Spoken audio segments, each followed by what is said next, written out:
Donc vous venez de Bonjour. Poitiers, bonjour, DSI du CHU de Poitiers, établissement support du groupement hospitalier de territoire de la Vienne. Alors un territoire avec pas mal de particularités, notamment en ce qui concerne l'offre hospitalière, puisque vous avez des coopérations depuis de nombreuses années, une dizaine d'années, et vous aviez déjà des perspectives de fusion qui sont en train d'aboutir et de direction commune d'établissement.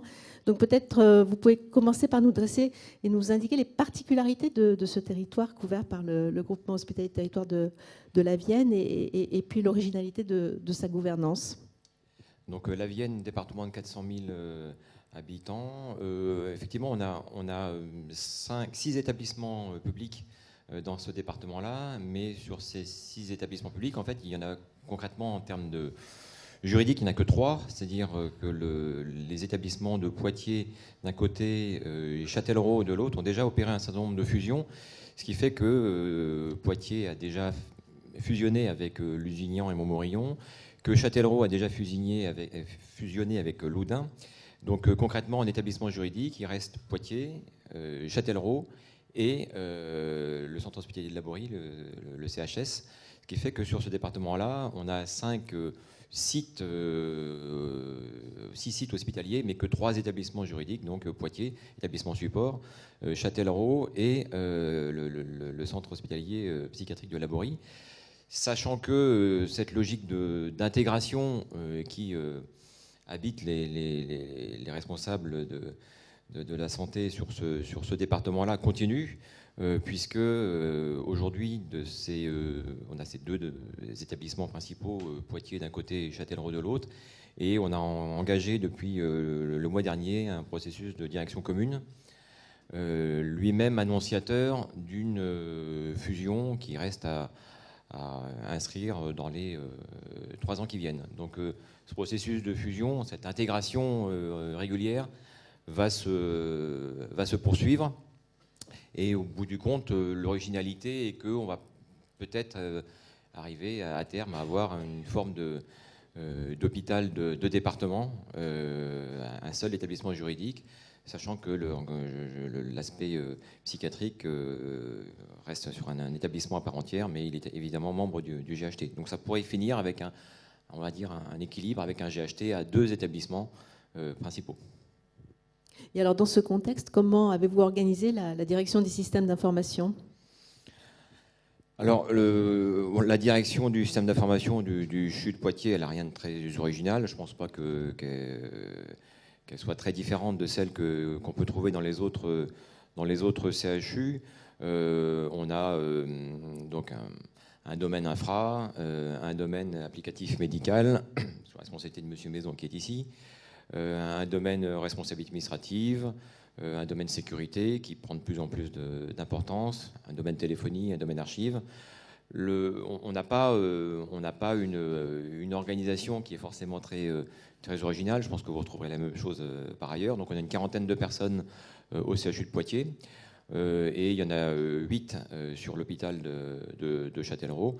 Et donc, par l'application des textes, donc depuis le 1er janvier, mécaniquement, j'ai la responsabilité de l'ensemble du système d'information et de Châtellerault et de Poitiers. Et c'est rendu encore plus prégnant par la direction commune qui est en cours de déploiement et puis la perspective d'intégration à terme.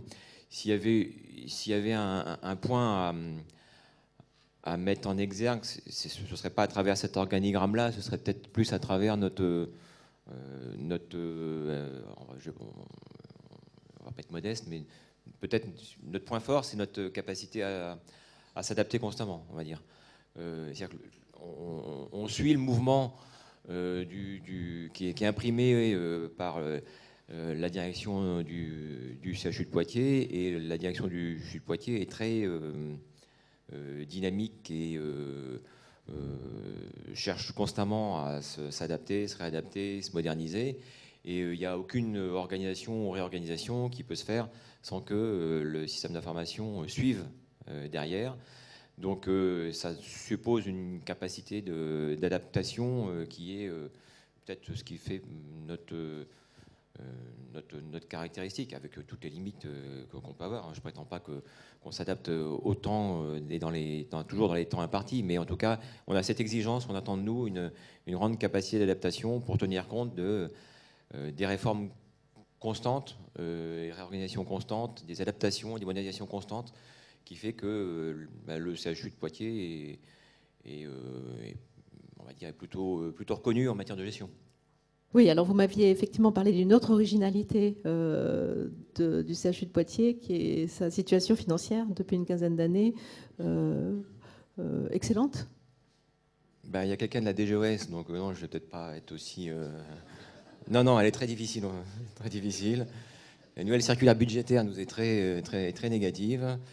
Non, oui. Pour revenir à la capacité d'adaptation. Non, mais oui, enfin, non, évidemment, enfin, ça fait plusieurs années, une quinzaine d'années, une vingtaine d'années que l'établissement est à l'équilibre, plus qu'à l'équilibre. Donc, c'est pas quelque chose qui tombe du ciel, c'est pas une donnée, c'est quelque chose qui s'acquiert, c'est pas quelque chose qui est acquis. Et donc, quand je disais tout de suite que la direction générale imprimait constamment une remise en cause des organisations, une recherche de modernisation de nos organisations, de nos infrastructures, peut-être que ça contribue aussi à ce qu'effectivement on puisse, d'un point de vue budgétaire, en retirer les fruits. Alors c'est cette recherche de modernisation qui a conduit à concevoir le portail Hôpitaux 86, dont vous allez nous parler plus largement. Ou quelles étaient les motivations au départ de ce projet ?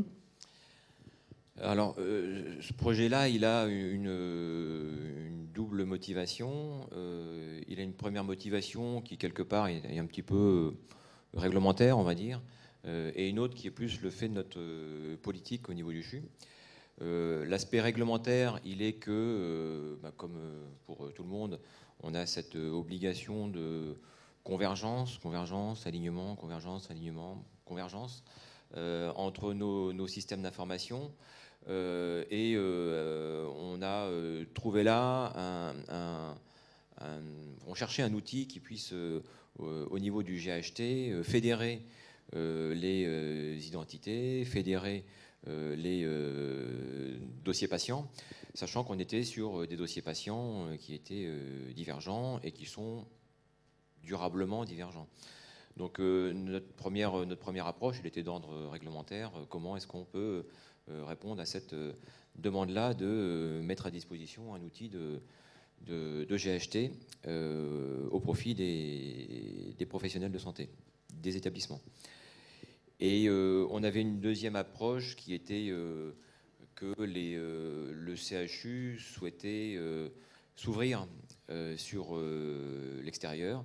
S'ouvrir sur l'extérieur, c'était dans deux domaines, côté usager d'une part, côté professionnel de ville d'autre part. On avait fait un sondage auprès des professionnels de ville qui avaient mis en exergue qu'un des principaux éléments qu'ils nous reprochaient, c'était la difficulté d'accès aux données médicales du CHU. Donc il s'avère qu'en réfléchissant et en regardant sur le marché ce qui existait à la fois pour répondre à l'aspect réglementaire et puis pour répondre à cette attente des professionnels de santé de ville et cette attente des usagers, on avait ce même outil qui était éventuellement possible, éventuellement disponible. Donc voilà, on s'est lancé. On n'est pas les premiers, La Réunion s'est lancée avant nous, mais sur la métropole, on s'est lancé de prime abord, et puis on a voulu d'emblée attaquer l'ensemble des fonctions, et la partie portail usager, et la partie portail ville, et la partie GHT.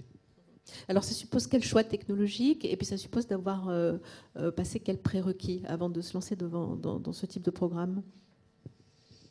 Alors il n'y a pas de prérequis technique, technologique particulier. Il n'y a pas de complexité particulière d'un point de vue technique. La principale difficulté sera probablement d'être bien calé en termes organisationnels. C'est-à-dire que se lancer dans cette aventure-là sans avoir les reins solides sur une politique d'identito de l'établissement support, une politique d'identito partagée avec les autres établissements, ça va pas le faire. Si vous avez deux politiques d'identité différentes entre vos établissements supports, il va y avoir une difficulté. Donc la première exigence, c'est de se mettre d'accord et d'avoir une base d'identité partagée et saine entre les établissements qui participent à cet outil. Alors là, je parle de l'expérience du CHU de Poitiers, c'est-à-dire que c'est un portail qui peut être utilisé uniquement pour un établissement.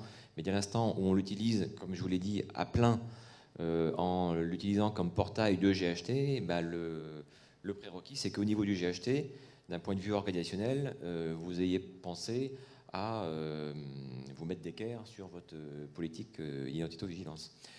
Et ce qui a été plus long que ce qu'on imaginait. On s'est fait nous-mêmes surprendre par cette exigence-là. Voilà, ça nous a pris un peu plus de temps que ce qui était prévu. Quand vous avez commencé donc à envisager ce programme, imaginer ce programme, donc vous avez regardé ce qui se passait autour. Il n'y avait pas beaucoup d'expérience. Vous avez mentionné le CHU vous avez mentionné la Réunion tout à l'heure. Qu'est-ce qui vous a amené à choisir une solution comme celle de Mindcare? C'est le fait que justement ils avaient pu travailler sur la Réunion? Non, parce que le choix, on l'a fait après être allé à La Réunion par obligation professionnelle, s'entend. Mais on était, voilà, c'était plus pour confirmer un choix qui était quand même assez abouti. On n'est pas parti, à l'aventure sans avoir pris un certain nombre de précautions. C'est pas un choix qu'on fait tout d'un coup en regardant, passant dans une exhibition, tiens c'est bien, on achète. Entre le moment où on a commencé à en parler pour la première fois, ça devait être M. Mesdon fin 2016, et le premier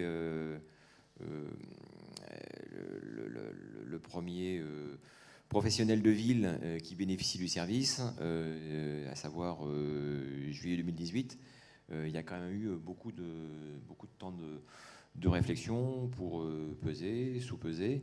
Et nous, ce qui nous intéressait, c'était d'avoir une solution qui soit aussi unique que possible pour éviter aux professionnels de ville, encore que le professionnel de ville, il a tous les jours, on lui propose un nouveau logiciel qui est vachement mieux que celui d'avant. Et là, il y a un terme d'intégration, c'est quand même un peu compliqué. Par contre, pour l'usager, notre préoccupation, c'était d'avoir vraiment un point d'entrée, un seul point d'entrée. Et la possibilité pour lui d'avoir un point d'entrée va d'ailleurs jusqu'à la nécessité d'étendre les fonctions d'accès aux données médicales à la prise de rendez-vous en ligne. Et ça, pour le coup, c'est pas encore opérationnel. On attend encore quelques développements de Mindcare pour que ce soit effectivement opérationnel. Mais l'idée est toujours d'avoir un point d'entrée qui permet aux patients d'avoir accès à l'ensemble des fonctions et pas d'aller sur un site pour avoir ses résultats de labo, sur un deuxième pour avoir la prise de rendez-vous et sur un troisième pour avoir ses comptes rendus opératoires. Alors, fin 2016, juillet 2018, vous avez eu l'impression d'aller assez vite, très vite, ou vu de l'extérieur, on dirait que vous avez été plutôt vite quand même. Je sais pas. Je sais pas. En même temps, on avait prévu que ce serait peut-être un peu plus rapide, mais on a pris le parti d'associer beaucoup les utilisateurs à cette expérience-là. Et on a pris la précaution de demander aux professionnels de ville ce qu'ils attendaient avant de partir avec une solution déjà formatée.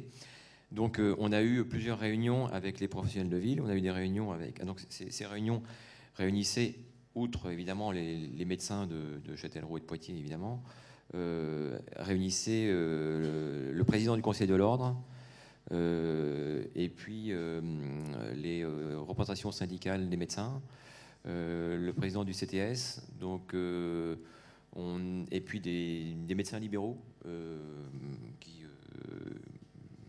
qui s'étaient proposés pour participer à cette expérience-là.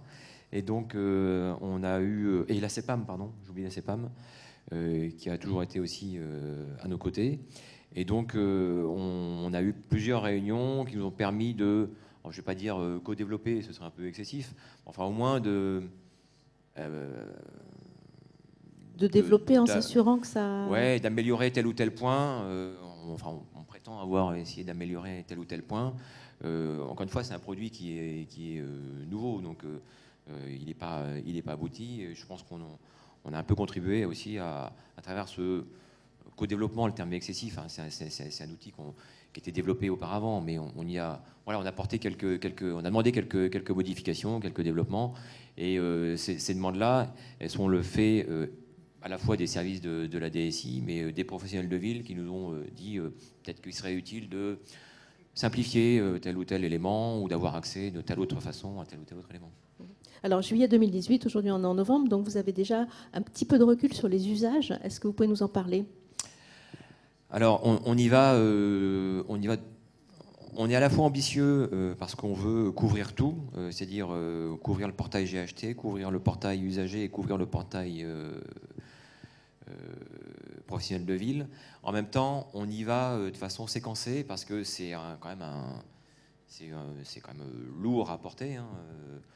Donc on y va de façon séquencée. De façon séquencée, ça veut dire quoi? Ça veut dire qu'on a décidé d'ouvrir d'abord le portail de ville et ensuite le portail usager. On a scindé les deux pour ne pas se prendre la marée en une fois. Donc on a ouvert le portail de ville en juillet, doucement, sans communiquer plus que ça. Et on l'a ouvert plus généralement à compter d'octobre, puisqu'on a fait une information nominative à tous les professionnels de ville. Donc, on a vu assez rapidement hein, les inscriptions et puis les connexions qui ont suivi la campagne de communication aussi. Évidemment, si les médecins n'ont pas accès à la façon avec laquelle se connecter, c'est un peu compliqué. Donc là, effectivement, on peuple progressivement et on a aujourd'hui un peu plus d'une centaine de médecins de ville qui se sont déjà inscrits sur le portail. Ça continue, ça progresse. On va faire en sorte d'élargir cette campagne de communication parce que c'est pas non plus en recevant un formulaire parmi les piles de 50 papiers qu'ils ont tous les jours que les médecins peuvent repérer plus spécifiquement cet outil-là. Donc on va continuer cette campagne de communication et pour l'instant on l'a ouvert uniquement à la médecine, aux médecins. Et l'étape d'après c'est de l'ouvrir aux pharmaciens. On sait que les pharmaciens sont demandeurs. Ils nous ont déjà approchés. Et ensuite aux paramédicaux de ville pour l'ouvrir, aux kinés ou à l'infirmière de ville. Et donc une fois qu'on aura... Et donc là, on fait d'abord les médecins. Et ensuite, probablement en janvier, on ouvrira aux usagers. Alors là, les médecins... Qu'est-ce qu'ils en font? Ils vont chercher les comptes rendus alors les médecins, les médecins, il n'y a pas un profil unique. Hein. On a des médecins, on a notamment un médecin typiquement là qui faisait partie de l'expérience. Ça se demandait comment il faisait avant parce que il nous affole tous les compteurs à se connecter constamment. À côté de ça, vous avez celui aussi qui s'est inscrit et qui n'y va pas. Voilà, il n'y a pas de règles. Donc les médecins, ils ont accès aux documents qu'ils ont, eux, considérés comme étant les plus nécessaires. Donc, ce qu'ils ont considéré comme le plus nécessaire, c'est le compte-rendu de consultation, c'est la lettre de sortie, c'est le compte-rendu opératoire, c'est le compte-rendu d'hospitalisation, c'est le compte-rendu d'imagerie, c'est les résultats de biologie et c'est l'image. C'est-à-dire que le compte-rendu d'imagerie, c'est bien, mais l'image, c'est mieux. Donc, il y a un viewer pack qui est embarqué dans la solution, ce qui permet donc aux médecins généralistes d'avoir accès à l'image. Et c'est peut-être anecdotique, mais dans les retours qu'on a eus de la médecine de ville, il y a eu un intérêt pour l'accès à l'image assez vif, pour d'une part remplacer les sacro-saints CD qu'on donne et qui ne marchent jamais, où on n'est pas sur la bonne version, et puis et aussi pour établir un espèce de lien différent dans la relation avec le patient. C'est-à-dire que le médecin généraliste était satisfait de pouvoir montrer à son patient, regardez, voilà ce qui a été détecté, voilà ce qui a été diagnostiqué, et ça enrichit la consultation. Voilà, donc voilà tous les domaines qui sont ouverts aujourd'hui aux médecins de ville, et ce sera le même domaine qui sera ouvert à 99,99% aux patients. Le 0,1% d'écart est relatif à tout ce qui est IVG, planning familial, génétique ou diagnostic pour lesquels on souhaite qu'il y ait un passage préalable par le médecin généraliste et pas une prise de connaissance d'un diagnostic sur un écran de chez soi. Alors, donc l'ouverture en ville était très attendue par les médecins de ville, les professionnels de ville. Sur le plan à l'interne, quelles étaient les attentes et comment est reçu le portail? Alors, en interne, au niveau du GHT,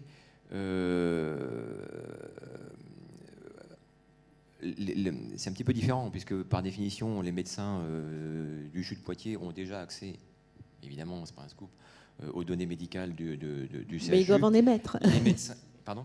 Mais ils doivent émettre ces données. Oui, mais avant même ça, et les médecins de Châtellerault ont accès aux données de Châtellerault, mais là déjà, il y a un pont qui se fait à travers des équipes médicales qui sont communes, qui sont parfois communes, entre Châtellerault et Poitiers. Et on a effectivement des médecins, des urgentistes, pour ne pas les citer encore la semaine dernière, qui sont effectivement intéressés par cette possibilité d'avoir accès, alors qu'on a deux dossiers patients différents, à des données communes, puisque le patient, il va indifféremment à Châtellerault et à Poitiers. Et dans cet outil-là, on a une ligne de vie qui permet de suivre le parcours du patient indifféremment, qu'il soit sur un site ou sur un autre. Est-ce que vous avez l'impression que ce que vous avez fait est reproductible facilement sur d'autres territoires, que c'est industrialisable, comme on dit? J'ai pas de motif particulier ou de réserve particulière sur la capacité de reproduire ce modèle-là. Je pense qu'il n'y aura pas deux portails identiques. Les expériences qu'il y a sur Clermont-Ferrand ou sur les Hauts-de-France à une échelle radicalement différente et bien supérieure, on est sur des modèles différents. Clermont-Ferrand a fait le choix, je ne vais pas parler à ta place, mais je crois de partir sur le portail plutôt professionnel de ville avant GHT, pardon. D'autres sont partis sur la partie professionnelle de ville, notamment sur Vannes de mémoire. Nous, on est parti d'emblée sur l'ensemble du spectre. Les Hauts-de-France, ils sont sur une ambition bien supérieure encore à la nôtre. Il n'y a pas deux portails identiques. Par contre, je ne vois pas de motif particulier qui ferait que cet outil-là aurait des difficultés particulières à être installé dans tel ou tel GHT ou dans tel ou tel établissement. Nous, on n'a pas un dossier patient Medcare. Je le confesse, monsieur Boutin. Bon. C'est peut-être pas ça la clé. Peut-être que la clé, c'est justement la direction commune, c'est la gouvernance. Je sais pas. Enfin, en tout cas, on n'a pas un outil Medcare et on ne nous a pas empêché d'installer cet outil-là. Voilà. Donc, c'est pour ça que il n'y a pas de. Je ne pense pas qu'il y ait de difficulté particulière d'un point de vue technique ou d'un point de vue éditorial à installer ce portail. Oui. Mais effectivement, en termes de gouvernance, c'est autre chose. C'est un autre sujet. La gouvernance de quoi? Des deux établissements du GHT? C'est-à-dire que quelque part, en fait, quelque part, le portail, c'est ce que je disais au début quand je parlais de la convergence, il aide à faire parler entre eux des dossiers patients qui ne sont pas communs, qui sont divergents, avec des bases de données différentes. Donc on va dire c'est au minimum une solution intermédiaire avant un éventuel alignement. L'alignement, on n'y est pas. Je ne sais pas s'il y a des tonnes de GHT qui spontanément sont en train d'aligner leur dossier patient dans la joie, l'allégresse, la facilité et sans surcoût. En tout cas, on a cette solution intermédiaire qui permet de dégainer assez rapidement et assez efficacement ce rapprochement entre les dossiers patients. Merci pour ce panorama. Est-ce que vous souhaitez interroger Monsieur Lamy sur un ou deux points de précision? Oui, je vois 2, 3, 4 mains qui se lèvent. Et on va vous apporter un micro. Donc c'est ici au deuxième rang sur la droite. Ah, voilà. Oui, bonjour. J'ai noté dans vos propos que vous Est-ce que vous pouvez, s'il vous plaît, vous présenter? Oui, Stéphane Vivet, Premium Peers. J'ai noté dans vos propos que vous avez, mais à confirmer, attendu qu'il y ait une masse critique de fonctionnalités dans le portail. Vous avez parlé des différents comptes rendus, vous avez parlé de la biologie, de la radiologie, des images. Donc vous nous confirmez que cette masse critique, finalement, qui était probablement un facteur clé de succès d'appropriation des professionnels de santé versus d'autres régions, enfin d'autres TSN qui ont peut-être opéré des portails un peu plus en séquence, en commençant peut-être d'abord par les comptes rendus, puis la biologie, puis la radiologie. Non, nous on a séquencé les publics, on n'a pas séquencé l'alimentation. On a fait d'emblée 100% de notre production. Par contre, on a séquencé effectivement notre public. D'abord professionnels de ville et ensuite usagers.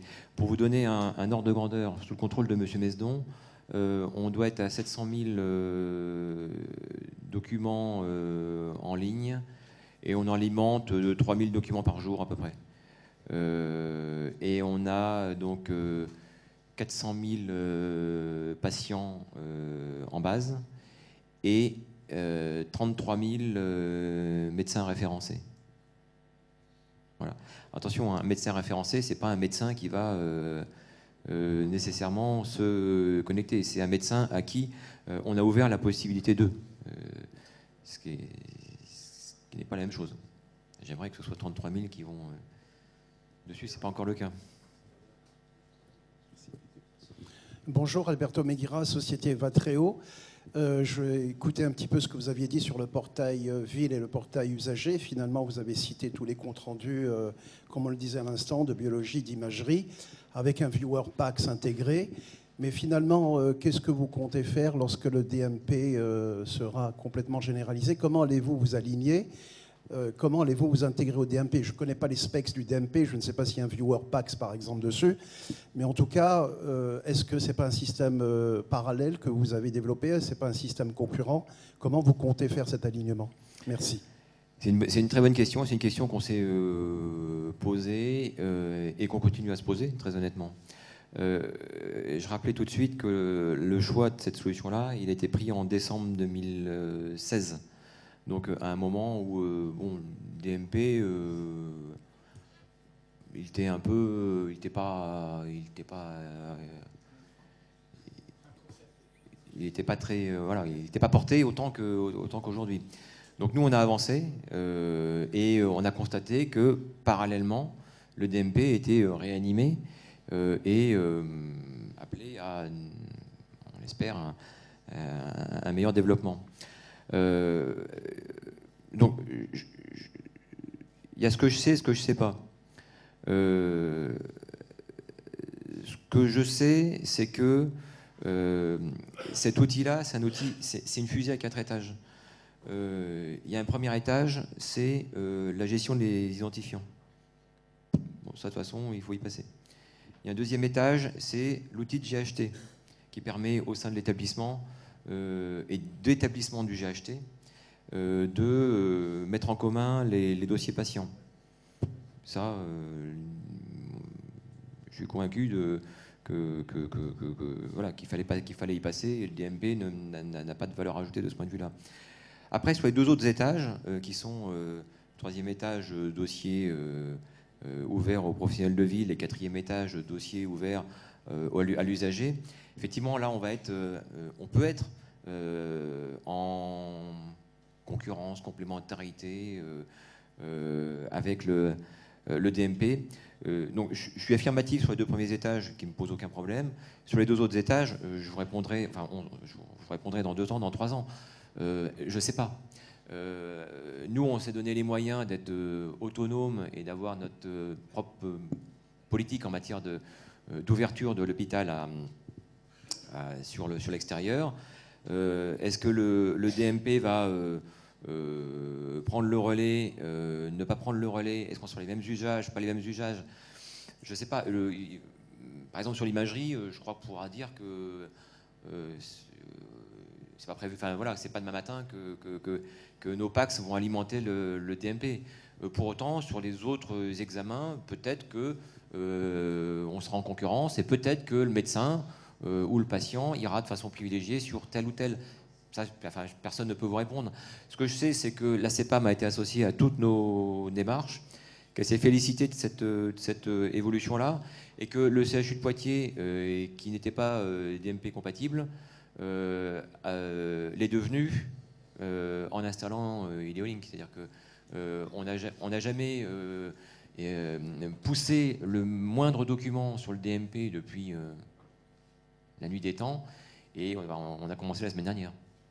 Parce qu'effectivement, le travail qui a été fait pour Ideolink, le travail dans la gestion des flux, il est reproductible, pour reprendre votre adjectif, sur la partie DMP. Maintenant, personne ne peut répondre à votre question. Enfin, moi, en tout cas, je ne peux pas y répondre. Rendez-vous dans 2 ans. Je souhaite le meilleur à chacun des deux produits. Je souhaite qu'ils soient vécus comme aussi complémentaires que possible. Est-ce qu'ils seront vécus par les professionnels et par les usagers comme étant complémentaires ou concurrentiels? Je ne peux pas vous dire. On avait 1 ou 2 questions au deuxième rang. Bonjour, Éric Laurent, DSI de Helena Santé. Je m'interrogeais sur la ligne de vie. Vous avez dit que les urgentistes pouvaient partager des informations des 2 CHU. Est-ce qu'ils peuvent aussi recevoir des informations des médecins de ville? Est-ce que le portail marche dans l'autre sens aussi? Ou est-ce que c'est prévu? Oui, mais non. C'est techniquement possible, c'est-à-dire qu'il y a la possibilité d'avoir des échanges avec le cercle de confiance ou les professionnels de ville. C'est possible techniquement, mais c'est pas quelque chose sur lequel on va investir. Il y a déjà X moyens qui existent pour que les professionnels de ville échangent à travers des diverses plateformes, je n'ai pas toutes les citer, mais elles sont nombreuses. On n'a pas trop misé, on n'a pas investigué sur ce champ-là. Je ne dis pas qu'on ne le fera pas, mais on est plus vraiment dans l'optique j'ouvre le dossier patient, et c'est pas par ce biais-là qu'on instaure un échange, un chat avec le professionnel de santé. On pourrait le faire, hein. Techniquement on peut le faire. Voilà, donc quand je disais qu'on allait de façon séquencée, il y a peut-être cette partie-là qu'effectivement qu'on n'a pas investi d'emblée. Et vous parlez des urgentistes, je ne sais pas combien de temps on a encore. 2 minutes. Il y a quelque chose qui est un petit peu intéressant à travers notre expérience, c'est que nous, on a proposé aux hôpitaux de Châtellerault et de Poitiers un outil pour lequel on pressentait que ça pourrait répondre aux besoins ainsi qu'aux professionnels de ville. Et en fait, ce qu'on est en train de voir un petit peu, ce qu'on est en train de noter, c'est que sur certains aspects, on est débordé par des fonctions qu'on n'avait pas forcément nous-mêmes anticipées, ce qui est plutôt agréable.